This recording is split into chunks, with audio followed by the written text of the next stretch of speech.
അസ്സലാമു അലൈക്കും. എന്തൊക്കെയുണ്ട് എല്ലാവരും വർത്താനൊക്കെ? എല്ലാവർക്കും സുഖമല്ലേ? നമുക്ക് കുഴപ്പമൊന്നുമില്ല, അൽഹംദുലില്ലാ, റാഹത്തായിട്ട് അങ്ങനെ പോകുന്നുണ്ട്.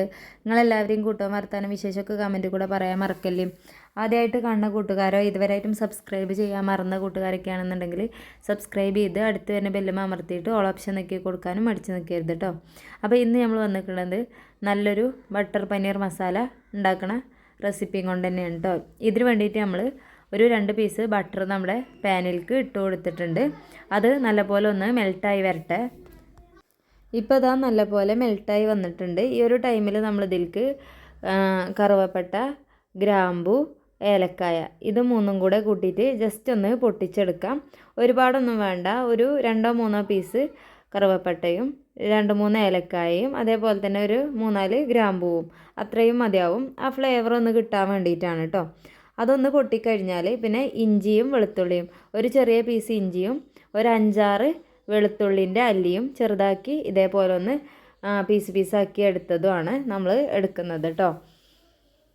അതും നമ്മൾ ഈ ഒരു ഇതിലേക്ക് ഇട്ട് കൊടുത്തിട്ടുണ്ട്.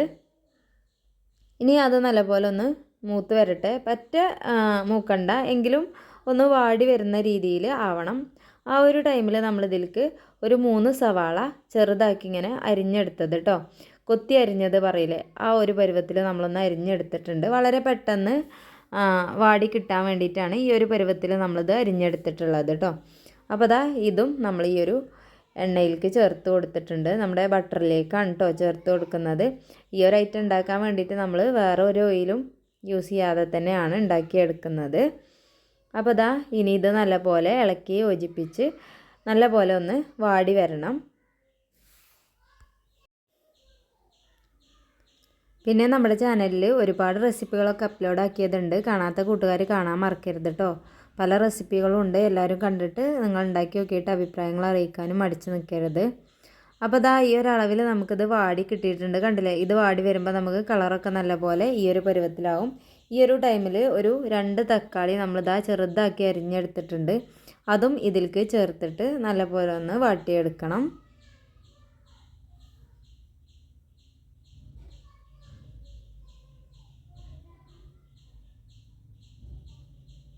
ഇതാ ഈ ഒരു പരുവത്തിലാണ് നമ്മളിതൊന്ന് വാട്ടിയെടുക്കുന്നത്. ഇതും ഏകദേശം വാടി വരുമ്പോൾ നമ്മൾ ഇതിലേക്ക് കുറച്ച് മസാലപ്പൊടികളൊക്കെ ചേർത്ത് കൊടുത്തിട്ട് ഒന്ന് ഇളക്കി യോജിപ്പിക്കണം. അതിന് വേണ്ടിയിട്ട് ഞാനിവിടെ എടുത്തിട്ടുള്ളത് കാശ്മീരി മുളക് പൊടിയും മഞ്ഞൾപ്പൊടിയും അതുപോലെ തന്നെ മല്ലിപ്പൊടിയാണ്. കാശ്മീരി മുളക് പൊടി ഒരു 1.5 ടീസ്പൂണും അതേപോലെ തന്നെ മഞ്ഞൾപ്പൊടിയും മല്ലിപ്പൊടിയും വളരെ കുറേശ്ശെ, ഏകദേശം ഒരു 1/4 ടീസ്പൂൺ വീതമാണ് എടുത്തിട്ടുള്ളത് കേട്ടോ. ഇനി നല്ലപോലെ ഒന്ന് ഇളക്കി യോജിപ്പിച്ചെടുക്കാം. ഇത് ഈ ഒരു ലോ ഫ്ലെയിമിൽ കടന്നിട്ട് ഇത് പൊടികൾ ഒട്ടും കരിഞ്ഞു പോവാതെ ഈ ഒരു മസാലയിൽ നല്ലപോലെ ഒന്ന് പിടിച്ച് കിട്ടണം. ആ ഒരു രീതിക്ക് വേണം നമ്മൾ ആക്കിയെടുക്കാൻ. അതിൻ്റെ മസാലയുടെ പച്ചമണമൊക്കെ മാറണ വരെ ഒന്ന് ആക്കിയെടുക്കുകയാണ് ചെയ്യണത് കേട്ടോ.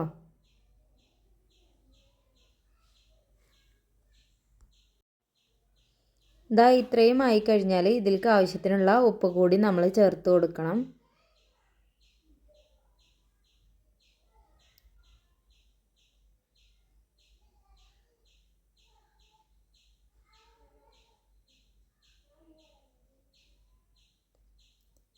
ഇനി നമുക്കിത് കുറച്ചൊന്ന് തണുപ്പിച്ചെടുക്കണം. അതിന് ശേഷം ഇത് നമ്മൾ കുറച്ചൊന്ന് തണുത്തിട്ടുണ്ട്. ഈ ഒരു സമയത്ത് നമ്മളിത് മിക്സിയുടെ ജാറിലേക്ക് ചേർത്ത് കൊടുക്കുകയാണ് കേട്ടോ. മിക്സിയുടെ ജാറിലേക്ക് നമ്മളിത് മുഴുവനായിട്ടും ചേർത്ത് കൊടുക്കുന്നുണ്ട്.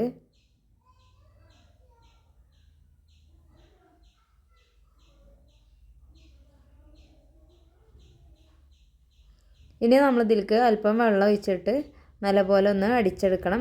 ഞാനിവിടെ 1 കപ്പോളം വെള്ളം ഒഴിച്ചു കൊടുക്കുന്നുണ്ട് കേട്ടോ. ഇത് നല്ലപോലെ ഫൈനായിട്ട് നമ്മൾ അരച്ചെടുക്കണം. ഇതാ കണ്ടോ, ഈ ഒരു പരുവത്തിൽ നല്ലപോലെ ഒന്ന് അരച്ചെടുത്തിട്ടുണ്ട്. ഇനി നമുക്ക് ഇതിലേക്ക് കുറച്ച് കാഷ്യൂ നട്ട്സും കൂടി ചേർത്ത് കൊടുക്കുന്നുണ്ട്. അതും ഇതിൽ നല്ലപോലെ ഫൈനായിട്ടൊന്ന് അരച്ചെടുക്കണം. ഇതാ കണ്ടോ, അപ്പോൾ നമുക്ക് രണ്ടും കൂടി നല്ലപോലെ അരഞ്ഞ് കിട്ടിയിട്ടുണ്ട്. ഇനി നമ്മൾ ഇത് ഒന്നുകൂടി ഒന്ന് റെഡിയാക്കി എടുക്കാനുണ്ട്. അപ്പോൾ അതാ നമ്മൾ 1 പീസ് ബട്ടറും കൂടി എടുത്തിട്ടുണ്ട്. അതൊന്ന് മെൽറ്റായി വരട്ടെ. ഏകദേശം ഒരു 1 ടീസ്പൂണിൻ്റെ മുകളിൽ കണ്ടിട്ട് ഇത് മെൽറ്റ് ആകുമ്പോൾ ഉണ്ടാവും കേട്ടോ. ആ ഒരു അളവിലാണ് നമ്മൾ എടുക്കുന്നത് ഓരോ പീസും. അത് മെൽട്ടായി വരുമ്പോഴേക്കും നമുക്ക് ഈ ഒരു മസാലക്കൂട്ടും അതിലേക്ക് ഒഴിച്ചു കൊടുക്കാം.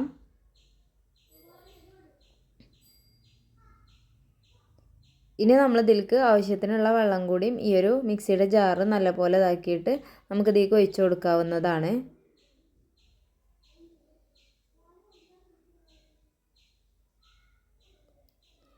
അത്യാവശ്യം ഞാൻ 1 കപ്പോളം വെള്ളം തന്നെ വീണ്ടും നമ്മൾ ഇതിലേക്ക് ഒഴിച്ചു കൊടുത്തിട്ടുണ്ട്. ചിലപ്പോൾ നമുക്ക് നമ്മുടെ തിക്നെസ്സിനനുസരിച്ച് അത്യാവശ്യം വെള്ളം എത്ര വേണമെങ്കിലും ഒഴിച്ചു കൊടുക്കാം. നല്ല ലൂസായിട്ടാണ് വേണ്ടതെന്നുണ്ടെങ്കിൽ അതിനനുസരിച്ച് നമുക്ക് ചെയ്യാവുന്നതാണ്.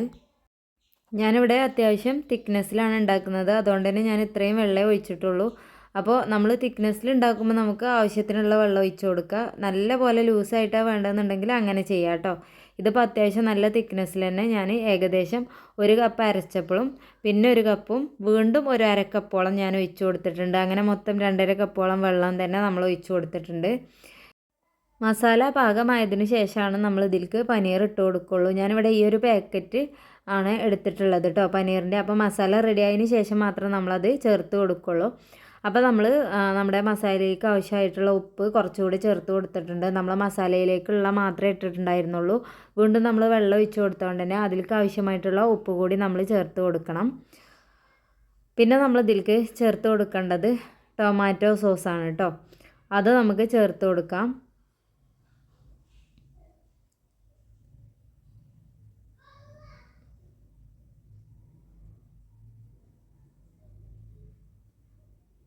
ഒരു 4-5 സ്പൂണ് വരെയൊക്കെ നമുക്ക് ഇതിലേക്ക് ചേർത്ത് കൊടുക്കാവുന്നതാണ്. ടേസ്റ്റിനനുസരിച്ച് അങ്ങോട്ടും ഇങ്ങോട്ടൊക്കെ നമുക്ക് മാറ്റങ്ങൾ വരുത്താം കേട്ടോ. ആദ്യം തന്നെ ജസ്റ്റ് നമുക്ക് ടേസ്റ്റ് നോക്കിയതിന് ശേഷം വീണ്ടും വേണമെന്നുണ്ടെങ്കിൽ ഒഴിച്ചു കൊടുക്കാവുന്നതാണ്. അല്ലാന്നുണ്ടെങ്കിൽ കുറവ് മതി എന്നുണ്ടെങ്കിൽ അങ്ങനെ ഒഴിച്ചു കൊടുക്കാവുന്നതാണ് കേട്ടോ. ഞാനിവിടെ ഒരു 5 സ്പൂണൊക്കെയാണ് എടുത്തിട്ടുള്ളത് ഏകദേശം.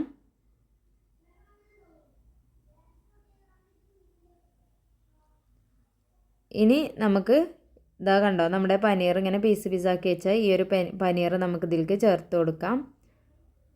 നല്ല ടേസ്റ്റിയാണ്. ഇത് നല്ലപോലെ തിളച്ച് ഇതിൽ നല്ലപോലെ ഒന്ന് അലിഞ്ഞ് ചേരണം. നമുക്ക് ഈ ഒരു പനീറിൻ്റെ ആ ഒരു സോഫ്റ്റ്നെസ് കിട്ടണം കേട്ടോ. അത്രയും നേരം നമുക്കിതൊന്ന് വേവിച്ചെടുക്കാം.